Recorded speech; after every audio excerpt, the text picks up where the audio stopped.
IPVA atrasado. Afinal, o veículo pode ou não pode ser apreendido? Circula na internet mais de uma dezena de vídeos diferentes informando que a apreensão do veículo em razão do não pagamento do IPVA é ilegal. Uma parte defende que essa ilegalidade ocorre sob o fundamento de violação à Constituição Federal, dada a natureza tributária da cobrança, imposto, e a vedação ao princípio do não confisco inserida no artigo 150 da Constituição. Outro grupo defende a ilegalidade em razão das alterações no Código de Trânsito Brasileiro, promovidas pela Lei 13.281, que revogou a penalidade de apreensão do veículo. Já adianto que as duas teses estão equivocadas e a remoção do veículo não é ilegal. Para saber os motivos, acompanhe o assunto até o final e mantenha-se informado para evitar prejuízos. Afinal, informação é poder.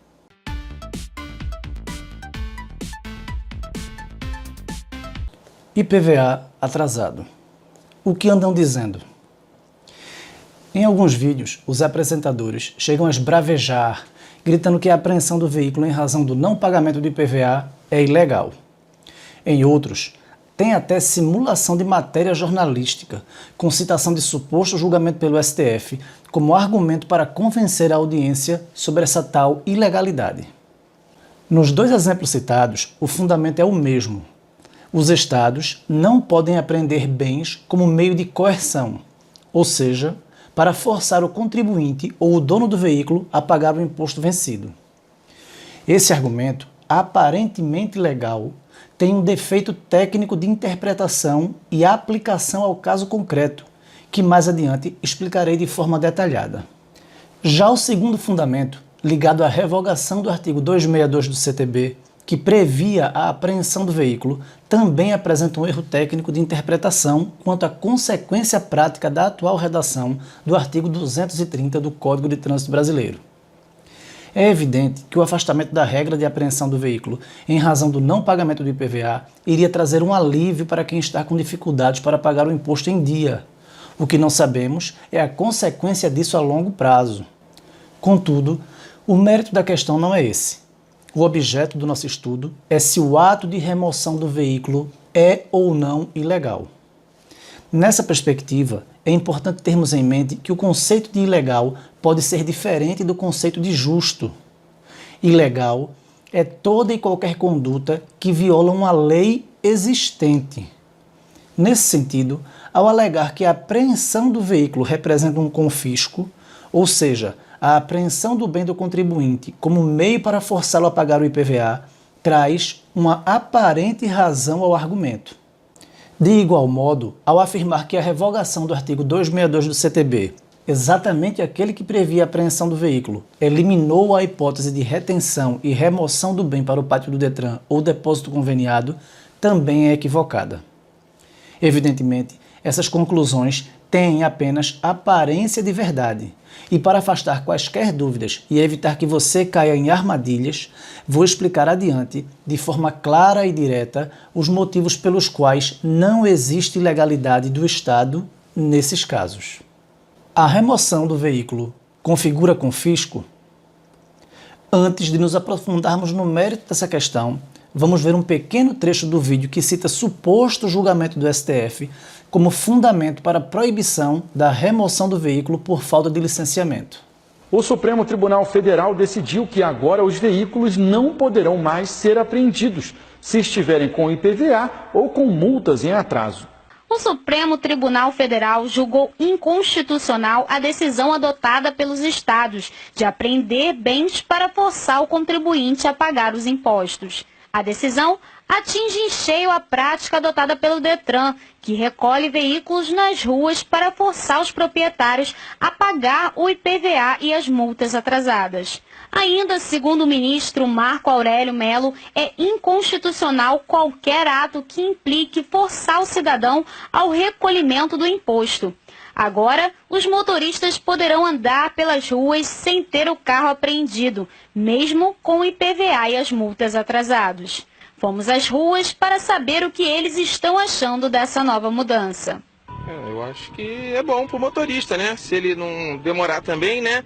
Para andar irregular, vale a pena. É bom para a gente. Tudo só acontece coisa ruim para a população. Isso é uma notícia boa, né? Eu acho isso uma boa, porque dá mais eficiência ao nosso sistema de trânsito. Por quê? Porque a pessoa tem mais tempo para poder se acertar. Então fica bem melhor. Acho que tem que ter um prazo maior. Acho que não tem necessidade de prender. Observe que o apresentador inicia o vídeo dizendo que agora os veículos não poderão mais ser apreendidos se estiverem com IPVA ou multas em atraso. Já quando passa a explicação do suposto julgamento, não é citado o número do processo, os ministros que votaram e nenhum outro dado sobre essa tal decisão. Desse ponto em diante, a tal reportagem passa a afirmar que houve um julgamento no qual o STF teria decidido que a prática de apreensão de bens para forçar o contribuinte a pagar impostos seria ilegal e que agora os motoristas poderão andar pelas ruas sem ter o carro apreendido, mesmo com IPVA e multas em atraso. Quanto ao entendimento de que a apreensão de bens como forma de obrigar o contribuinte a pagar imposto realmente é vedado por lei, isso é indiscutível. A primeira questão é: não houve julgamento pelo STF de nenhum caso concreto referente à ilegalidade da remoção do veículo em razão da falta do licenciamento ou de pagamento do IPVA. A segunda questão é: a regra do não confisco, já citada anteriormente, se aplica ou não ao caso aqui em estudo? Efetivamente não. Explico. A regra que prevê a proibição do confisco está prevista no inciso 4º do artigo 150 da Constituição Federal, que diz: artigo 150. Sem prejuízo de outras garantias asseguradas ao contribuinte, é vedado à União, aos Estados, ao Distrito Federal e aos municípios, inciso 4º, utilizar tributo com efeito de confisco. Isto é, os estados não podem utilizar o tributo, nesse caso o IPVA, como meio para confiscar, no caso, apreender o veículo do contribuinte. O exemplo mais citado pelos juristas que defendem a tese que se refere ao atraso de IPTU, para ilustrar, citam que o cidadão que atrasa o IPTU não pode ter o seu imóvel tomado pela prefeitura em razão do não pagamento do imposto. Alegam que seria necessário um processo judicial com direito à ampla defesa e respeitando o devido processo legal, para, ao final, por meio de uma ordem judicial, conseguir tomar o imóvel do devedor.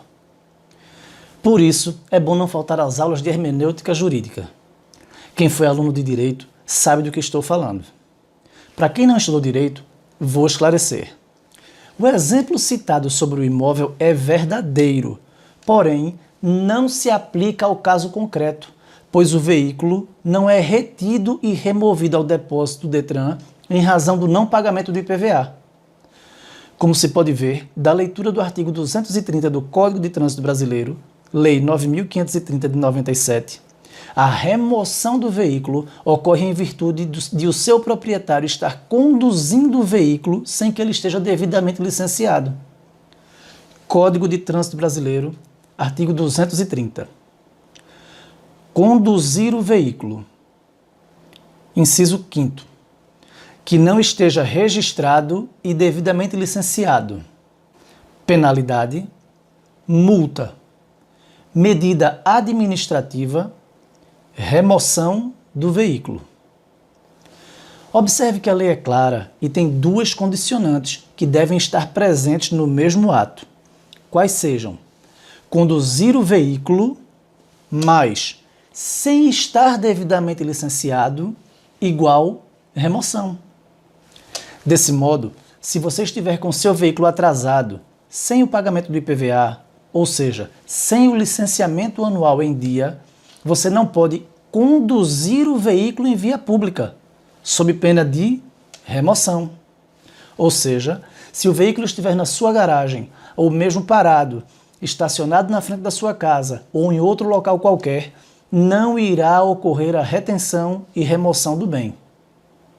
Acredito que agora esteja começando a ficar um pouco mais claro. Porém, vamos prosseguir no raciocínio.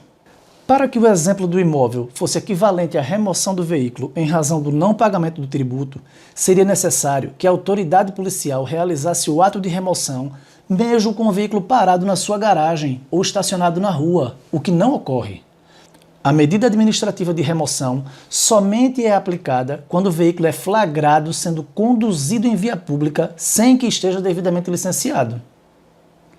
Espero ter sido claro o suficiente a ponto de demonstrar que não existe o confisco do veículo em razão do não pagamento do imposto, de forma que resta superada a primeira hipótese.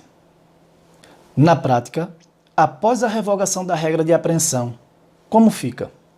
Aqui, mais um equívoco de interpretação dos efeitos práticos das alterações promovidas pela Lei 13.281 de 2016.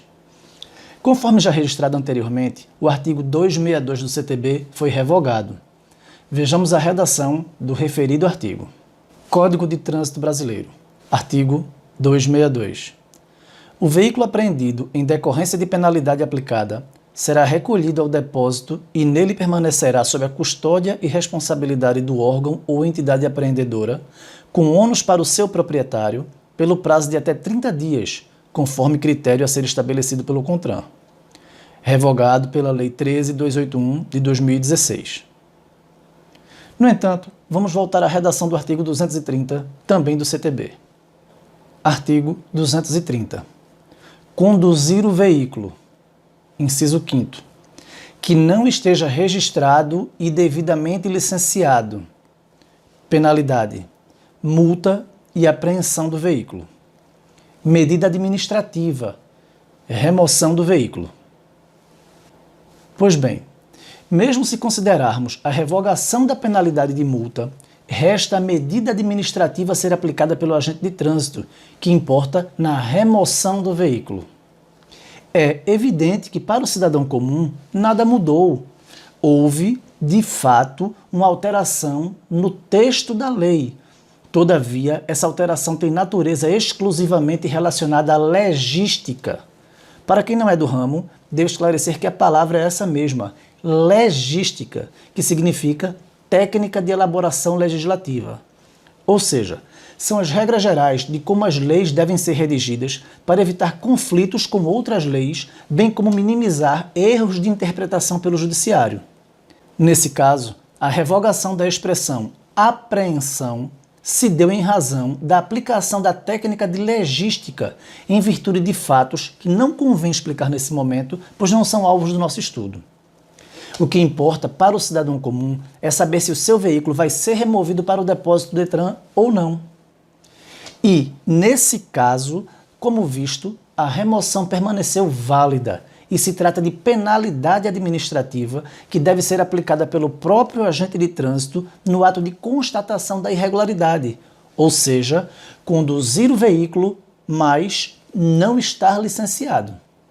A consequência é que o veículo acaba sendo removido até que seja sanada a ilegalidade, ou seja, até que o proprietário realize o efetivo licenciamento. Vamos ver o que diz a lei sobre licenciamento. Código de Trânsito Brasileiro, artigo 131. O certificado de licenciamento anual será expedido ao veículo licenciado, vinculado ao certificado de registro, no modelo e especificações estabelecidos pelo CONTRAN. Parágrafo 2º. O veículo somente será considerado licenciado estando quitados os débitos relativos a tributos, encargos e multas de trânsito e ambientais vinculados ao veículo, independentemente da responsabilidade pelas infrações cometidas. Com isso, fica claro que se o IPVA, o DPVAT, multas e demais infrações que recaiam sobre o veículo não estiverem pagas, ele não se considera licenciado, portanto, não está autorizado a ser conduzido em via pública. Conclusões. É como diz o provérbio português, todo caminho dá na venda. Para o proprietário do veículo, pouco importa o termo técnico a ser aplicado, apreensão ou remoção acaba dando no mesmo resultado. Infelizmente, tem muito sensacionalismo na internet. É muita emoção, gente gritando que é ilegal, até sugerindo que não paguem o IPVA e procurem advogados, pois a apreensão seria ilegal. Por uma questão de ética e até para evitar maiores conflitos, não vou citar nomes, Mas já assisti vídeos de advogados dizendo que já ganharam ações na justiça e estimulando as pessoas a discutirem com a autoridade policial e até processarem o Estado em busca de indenização por danos morais, alegando que já conseguiram vitórias na justiça em situações idênticas. O que não fazem é citar o processo, ou qual a decisão judicial, nem que seja a título de jurisprudência. Quem acompanha os meus vídeos já pode conferir que sempre que cita algum precedente judicial, mostro o número do processo e os trechos mais importantes da decisão. Por fim, quero deixar claro que a finalidade desse artigo não é defender a atitude do Estado. Longe disso. O objetivo é esclarecer a você, cidadão, que tem interesse no assunto e que acompanha os artigos que publico regularmente, sempre levando informação de utilidade, visando disseminar conhecimento e contribuir para que não sejam enganados por promessas fantasiosas. Afinal, informação é poder.